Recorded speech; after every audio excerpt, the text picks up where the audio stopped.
in a market like this that's very volatile, you tend to screw it up by short-term trading it because you get stopped out when you should be adding and stuff like that. So I know if something's going to go up 10x or 20x or 50x, what's the point in trying to eke out even more? And it just frees your mind that you can just leave it. It's different if you think, oh, it's going to go up 10% this year. Can I turn that into 15%? That's a whole different game. It's just not worth it here. It's just like in an exponential move, just buy and hold and go to the beach. Yeah, I guess that's similar to the Michael Saylor thesis around Bitcoin, where he says, why should I go out and farm for 6% when I'm making my thesis? I'm going to make hundreds of percent. Yeah, I don't do any DeFi. I've invested in some protocols, but I don't do any DeFi because my point is I don't really know the risk and I don't care about 6% yield. You know what I think? I think that, first of all, DeFi is not really about 6% yield. There's much higher yield, but you have to know exactly what you're doing, and it's a full-time job. I think there's an evolution, and it's all about how much time and effort you want to spend versus time and effort you want to spend somewhere else. It starts off with Bitcoin, and Bitcoin is the safest investment.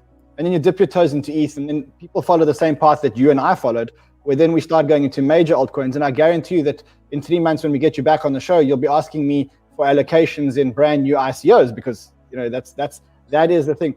But I think there's a lot more money in DeFi. It just requires a lot of concentration. I know people that on stable coin returns are generating 70% yield per annum. And that is because they're actively farming a yield. Now, but you don't know what the full cycle risk is. And I keep talking about this and people don't listen. You have no idea what the actual finalized yield is going to be. So it looks good now. We don't know. So for me, it's like, I don't need to do it. And I get it. Some people can do it really well. I know a bunch of people who do this amazingly in DeFi, but it's too complicated, too much hassle, when I can just buy and hold and make myself a cocktail. Do you think that Apple Pay is actually getting into Bitcoin? Do you think Apple's getting into Bitcoin? What do you speculate there? Apple, I don't know at corporate treasury level whether they've got across the line yet, and there's reasons why. It's about accounting and how you hold it on your balance sheet. So I don't think they're there yet. Apple Pay is different because obviously Square and PayPal are in it. Apple don't have a choice. So of course. Why do you say that there's financial issues with holding Bitcoin for a company like Apple? How is that different from a company like MicroStrategy or Square? They all have it. It depends whether you're able to have the volatility on your quarterly earnings. Now, because Square being, Jack Dorsey's vehicle and basically MicroStrategy can do whatever Michael wants to do, they're prepared for that on their balance sheet.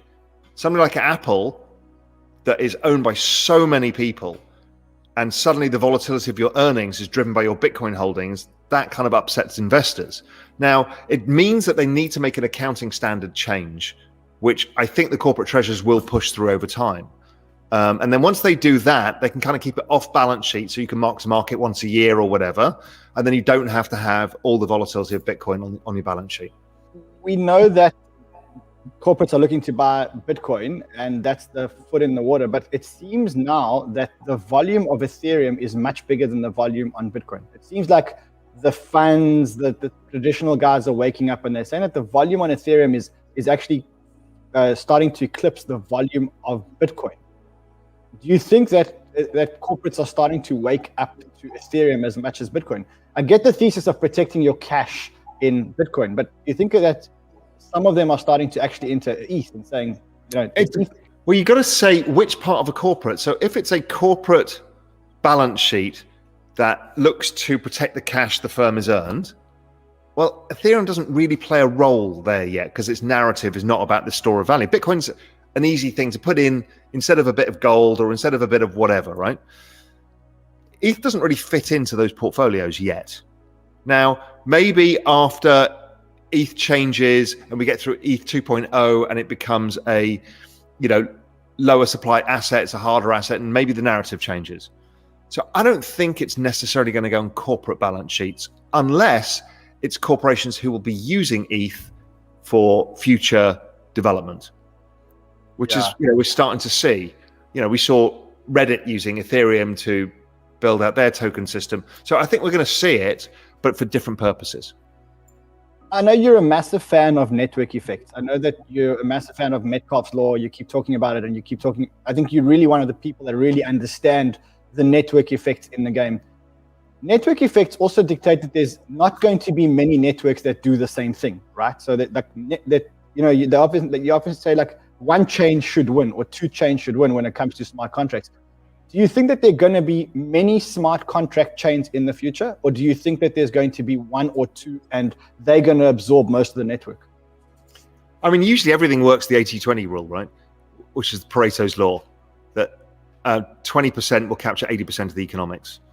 I don't see why that wouldn't play out over time here, because we're humans. If I'm a corporate and I need to build a blockchain solution for my business, am I going to choose a protocol? Am I going to choose Hedera, or am I going to choose Ethereum? If my job is on the line, I'm going to go to my boss and say, well, I've chosen Ethereum because it's the biggest and most liquid, right?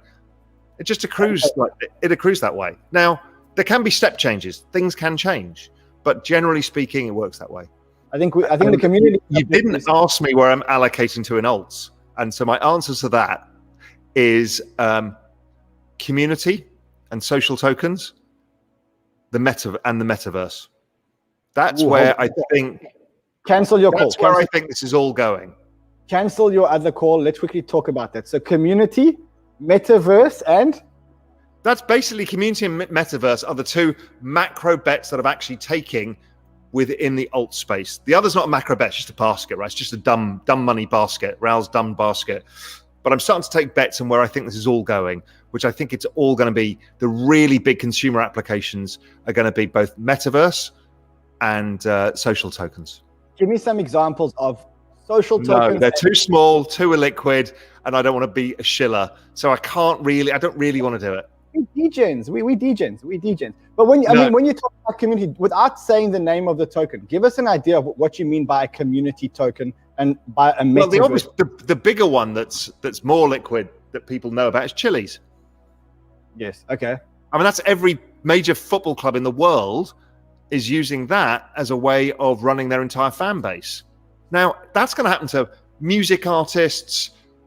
You will end up tokenizing. I will end up tokenizing. Real Vision. Everything is going to be. Every community is going to be tokenized.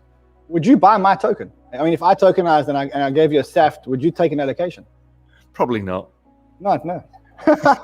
Fred, what is he? Which token is he talking? He said he's told us it's a small cap, which is similar to Chili's. We need to dig deep because Raoul Pal's invested in a small cap.